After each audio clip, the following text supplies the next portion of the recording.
Chaque matin, quand je me lève, je peux être la personne que je décide d'être. Chaque matin, je peux tout faire pour devenir la meilleure version de moi-même. J'ai le choix, une multitude de choix. Je peux sortir des cases que l'on m'impose et enfin être libre et heureuse. J'aurais aimé que ce soit aussi simple que ça. Mais la réalité, c'est que aussi loin que je me souvienne, j'ai toujours eu cette sorte de dualité interne. Est-ce que je suis une gentille fille ?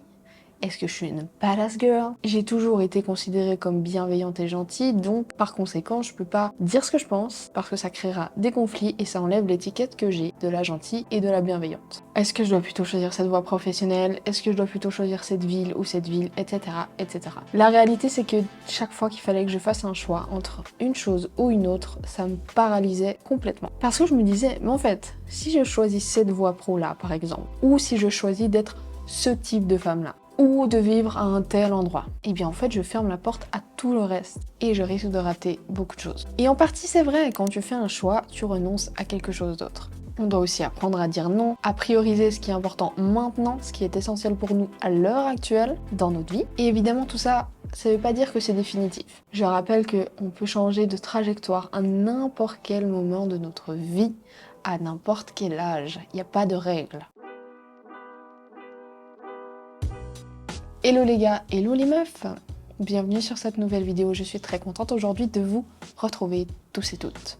Dans cette vidéo, on va aborder deux choses qui peuvent potentiellement nous priver d'une certaine liberté, mais aussi d'un certain bonheur, d'une certaine légèreté. Et évidemment, comme toujours, le but, c'est aussi de te donner quelques petits conseils à la fin pour implémenter ce que je t'aurais partagé dans cette vidéo. Alors du coup, eh bien la première chose qui va nous limiter dans notre quête d'épanouissement, ça va être ce qu'on appelle le paradoxe du choix. Peut-être que tu as déjà entendu ce terme. Barry Schwartz nous rappelle cette idée qui est ancrée profondément dans nos pensées. Maximiser la liberté, c'est maximiser le choix. Plus les gens ont de choix, plus ils sont libres. Et plus ils sont libres, plus ils ressentent du bien-être. C'est totalement faux, justement, c'est tout le contraire. Il le dit lui-même. Plus on a de choix, plus on est malheureux. Le problème qui revient souvent, c'est que dès qu'on se décide à faire un choix, souvent, on est encore plus insatisfait que si on n'avait pas fait de choix du tout. Parce qu'en fait, ce qu'on va se dire derrière, souvent, c'est « Et si j'avais fait ce choix-là plutôt que celui que j'ai fait aujourd'hui, est-ce que ça aurait pas été mieux ?» Et si. Et tout ça, c'est aussi beaucoup lié aux attentes qu'on a envers la vie, envers les autres, envers les choses, envers ce choix qu'on a fait. Et nos attentes sont très élevées. J'ai un large choix et surtout aujourd'hui, on est dans une abondance de tout et en fait, nos attentes, elles sont très très hautes, très hautes vraiment. Moi, je vais te donner un petit exemple. En couple, par exemple. J'ai un copain incroyable. Il est attentionné, il est drôle, il est intelligent. Bref, il a toutes les qualités possibles au monde. Je le sauce. Je sais qu'il regardera la vidéo, donc voilà. Non mais c'est vrai, à part ça, c'est vraiment vrai, tout ce que je dis là, c'est que, voilà, pour te poser le contexte, j'ai vraiment un copain incroyable. Et je suis extrêmement heureuse dans ma relation, parce qu'elle est saine, parce qu'on s'engueule quasiment jamais, si ça arrive une fois par mois, c'est déjà beaucoup. Je pense que n'importe qui pourrait rêver de ce genre de relation, je l'ai toujours rêvé, et je vis aujourd'hui le rêve d'une relation comme j'espérais à l'époque. Mais avec le temps, évidemment, t'as toujours les petits côtés un peu moins cool qui ressortent, les petits défauts, tu fais plus attention, t'es plus attentif aux côtés parfois moins sympas qu'au début tu vois pas, tu vois, t'es un peu dans l'euphorie, le truc, le wow. Et j'ai parfois cette question qui ressurgit par rapport au et si. Et si il y avait encore plus ambitieux? Et s'il y avait encore plus drôle? Et s'il y avait encore plus attentionné, encore plus gentil? Et si. Alors je vous rassure, sur 6 ans ça a dû m'arriver 2 fois, et sur des vraiment courtes périodes, dans des périodes où c'était un petit peu plus compliqué, un peu plus challengeant. Pour rien au monde j'échangerais. Pourquoi on se pose ce genre de questions? Eh bien encore une fois, parce qu'on est toujours à la recherche de cette perfection qui n'existe pas, et parce que le choix est infini, parce qu'on est toujours en train de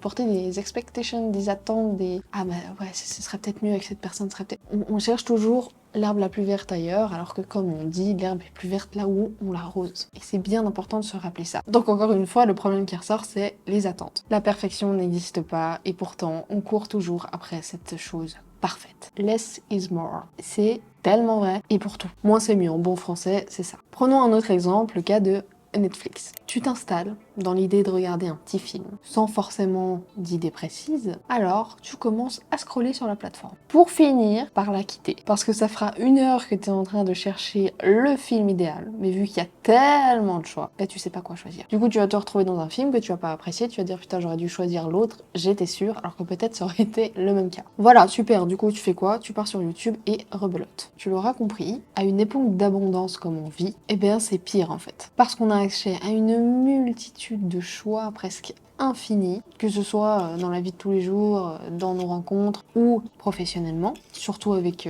les avancées d'Internet aujourd'hui. D'ailleurs, ce à quoi nos grands-parents et nos parents n'étaient pas confrontés, ou vraiment beaucoup moins, parce que forcément il y avait beaucoup moins de choix, tu faisais un métier, souvent tu le faisais toute ta vie, bref, il y avait quand même moins ce choix qu'on a aujourd'hui, et pour autant, ça veut pas dire qu'ils étaient forcément plus malheureux, et souvent c'est bien l'inverse. Parce que ils n'avaient pas autant de ce truc de FOMO, de fear of missing out, de si je fais pas ça, là, que nous on a beaucoup aujourd'hui, vu qu'on a trop de choix. Tu l'auras compris, la première chose qui peut potentiellement nous rendre malheureux, c'est le choix. Le fait d'avoir trop de choix. La peur de manquer quelque chose, la peur que ce soit mieux ailleurs. Le FOMO, comme je viens de le dire. Et la deuxième chose, c'est les cases dans lesquelles on s'enferme ou on se fait enfermer, les étiquettes qu'on nous met sur la gueule. Depuis notre plus jeune âge, on est conditionné par les croyances, qu'elles viennent de nos parents, de nos frères, de nos sœurs, de nos profs, de la société, de notre travail, peu importe. Toutes ces croyances, eh bien, on en fait notre popote et souvent on est très influencé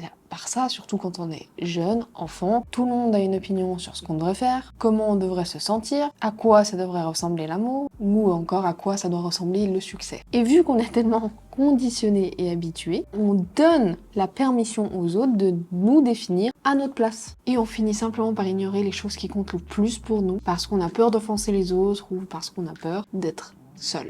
Avant, je te parlais des attentes qu'on peut avoir envers la vie, envers les choix qu'on fait, envers les autres. D'accord? Et que c'est souvent la raison pour laquelle on est déçu, parce qu'on a des attentes trop élevées. Et dans ce cas précis de rentrer dans une case, ici c'est le contraire. C'est que tu fais tout pour répondre aux attentes des autres. Parce qu'en général, on va rechercher l'approbation, l'acceptation et la reconnaissance des autres. Et c'est là tout le danger. Parce que c'est ce même désir de reconnaissance qui te prive de ta propre liberté. Et en vivant, en répondant aux attentes des autres, on confie sa propre vie aux autres. On se ment à soi-même et on continue de mentir pour être sûr de plaire aux autres. Je te parlais au tout début de la vidéo de cette dualité que j'ai ressentie pendant toutes ces dernières années entre ce que je pensais être, ce que les autres voulaient que je sois et ce que je voulais vraiment être. Que ce soit dans le cadre professionnel, mais aussi et surtout intérieurement, dans ma personnalité, dans ce que je voulais réellement être. Donc là, je parle vraiment de qui je suis au fond réellement. Et vu que j'ai ressenti cette dualité pendant très longtemps, un jour, j'avais rendez-vous chez mon thérapeute de l'époque, et pendant cette séance, tout d'un coup, il a pris une feuille blanche et il a commencé à dessiner. Et quelques secondes plus tard, il lève sa feuille et il me montre une fleur qu'il venait de dessiner sur cette feuille blanche. Il me regarde et il me dit ça c'est toi. Et alors là j'ai bugué parce que bon, je sais que je suis canon, mais enfin je vois pas trop ce que ça a à voir dans la thérapie.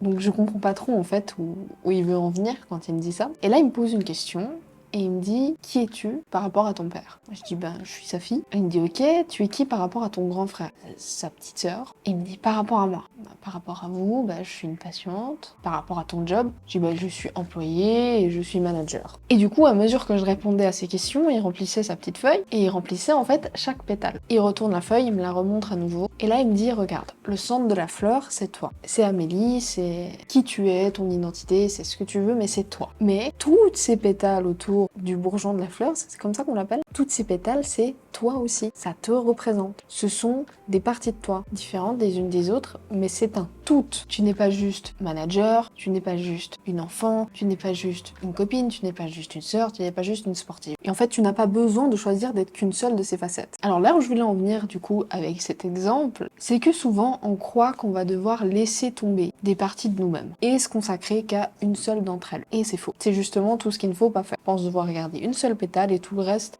se fane, se meurt en fait dans son coin, alors que toutes ces parties-là, elles font partie de nous et elles ont besoin d'exister. Pour te donner un exemple de moi-même, c'est que moi j'ai toujours été la fille gentille, sympa, très douce, très empathique, très dans l'écoute. Et du coup, c'était une partie pour laquelle on m'appréciait parce que j'étais discrète. Et c'est une partie de moi. Je suis une partie comme ça. Mais en fait, je voulais tellement que les gens m'aiment parce que j'ai vu que les gens m'aimaient comme ça. Donc je me suis enfermée dans cette partie-là. Et j'ai délaissé toutes les autres. Les autres, j'ai laissé faner les pétales en fait. Mais de l'autre côté, j'avais une Amélie un peu plus rebelle, un peu plus qui veut dire les choses, qui veut oser dire non, qui veut oser s'exprimer, qui veut oser dire ce qu'elle pense et qui en fait s'en fout s'il y a des gens qui l'aiment pas. Aujourd'hui, elle est de retour. She is back, bitch.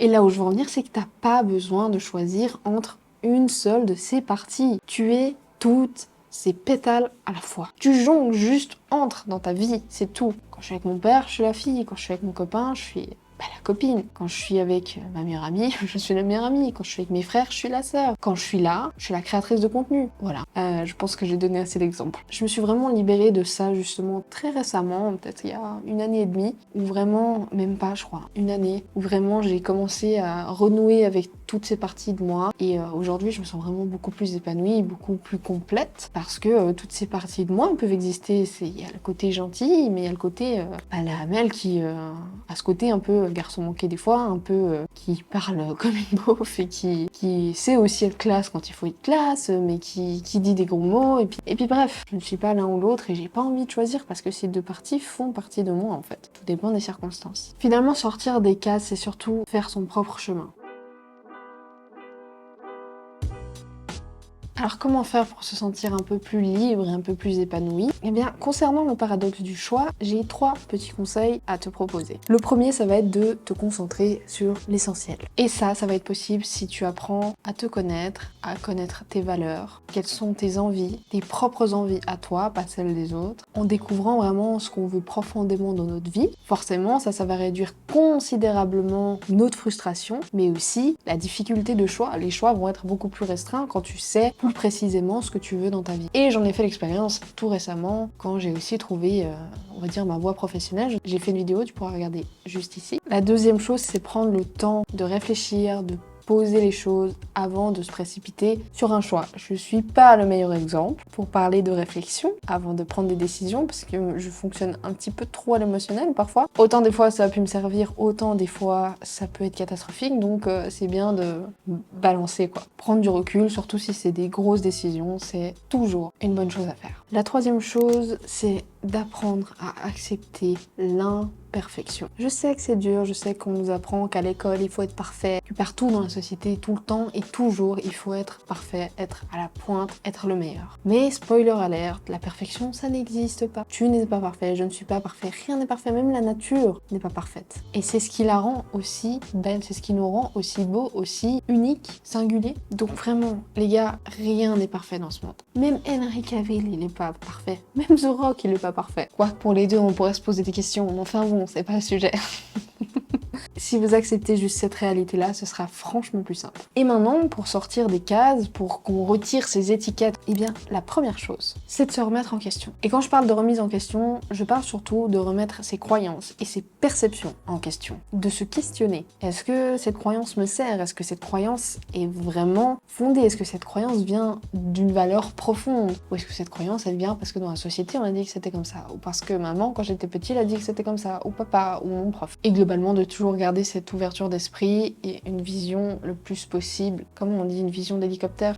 Enfin voilà. La deuxième chose, ça va être de garder son esprit critique. Et j'insiste. Le problème, bien souvent, c'est qu'on s'attache qu'à une seule réalité, une seule et unique vérité. Et on réfute vraiment toutes les autres opinions, tout ce qui irait à l'encontre de ce qu'on pense. Typiquement, ce que j'essaie de faire, c'est de m'intéresser à des sujets qui se contredisent. Quand c'est construit, quand c'est constructif, évidemment, pas des gens qui sont butés et qui te sortent de leur chapeau des trucs qui n'ont rien à voir et qui sont juste dans l'attaque et la critique. Mais j'essaie vraiment d'écouter des choses opposées. Et une autre manière de créer cet esprit critique, c'est de t'entourer de gens qui ne sont pas d'accord avec tout, qui ont des visions différentes. Souvent on va se dire non mais si t'es pas d'accord avec moi, on peut pas être amis. C'est faux. On peut avoir des visions qui sont différentes et c'est ça qui rend riche et c'est ça qui permet d'avoir cette ouverture d'esprit et cet esprit critique. Et le fait d'avoir ces points de vue opposés, ça nous permet concrètement d'enrichir notre vision du monde.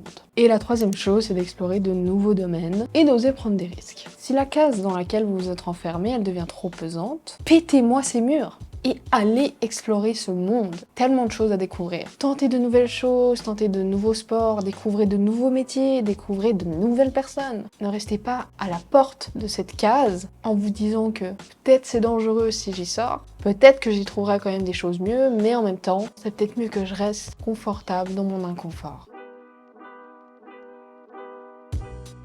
Bon les gars et les meufs, on est déjà arrivé à la fin de cette vidéo. J'espère vraiment qu'elle aura pu vous être utile. J'ai vraiment essayé de faire quelque chose qui soit le plus compréhensible possible avec du partage d'expérience. Wow!